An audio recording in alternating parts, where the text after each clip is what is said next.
Գոյթատրոնի հարցը չի լուծվելու։ Ես ես կառավարության առաջ կխոնարհվեմ, բայց եկան երկու մանրապճեղ տղամարդիկ։ Շուտով այդ գրերն կծախեն։ Մայր թատրոնը, որը չունի հայր։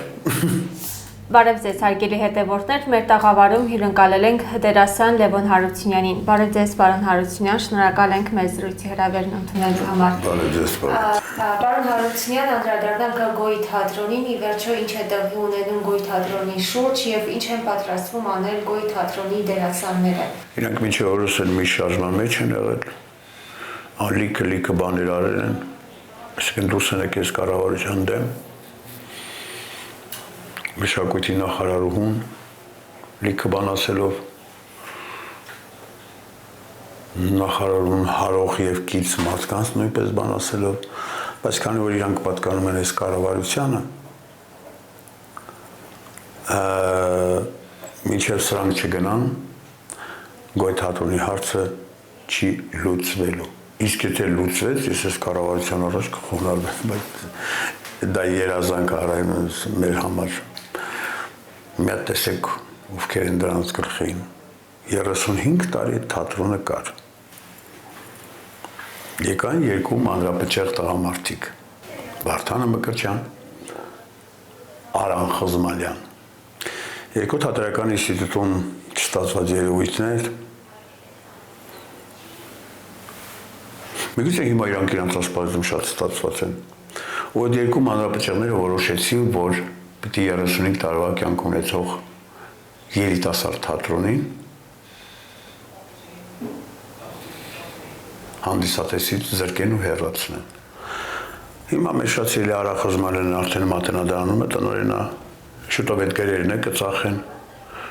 Պարոն Փաշինյանն էլ կորոշեն, որ այդ գրքերը արդեն մեզ պետք չի, դա մեր պատմությանը խանգարում է, մենք պետք է սկսենք նոր պատմություն, այս խոսքս հիշեք, շուտով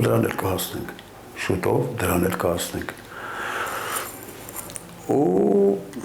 կարողացան այդ տղեկը հալալա ձեզ տղեկ չան։ Իսկ դուք ունեք այն պատասխանը, ինչու ձեր գործընկերները լռեցին,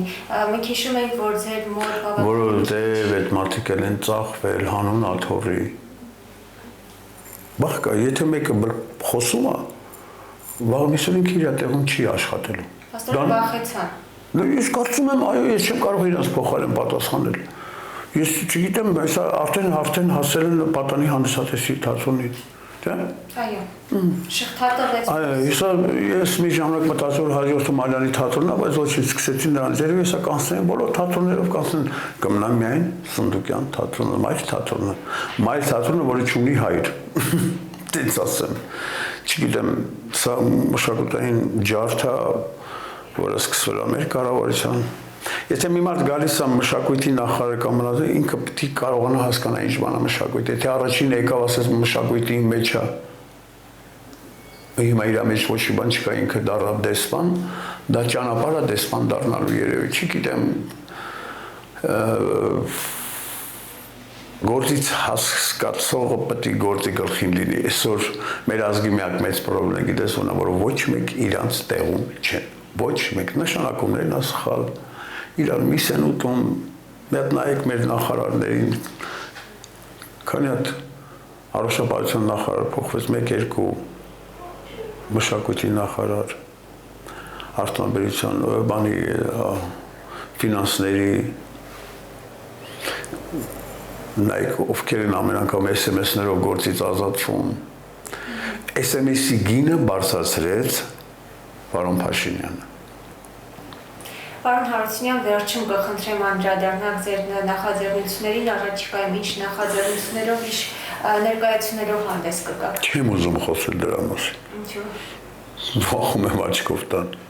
Չգիտեմ, ինչ որ կարողանամ կանեմ, արդեն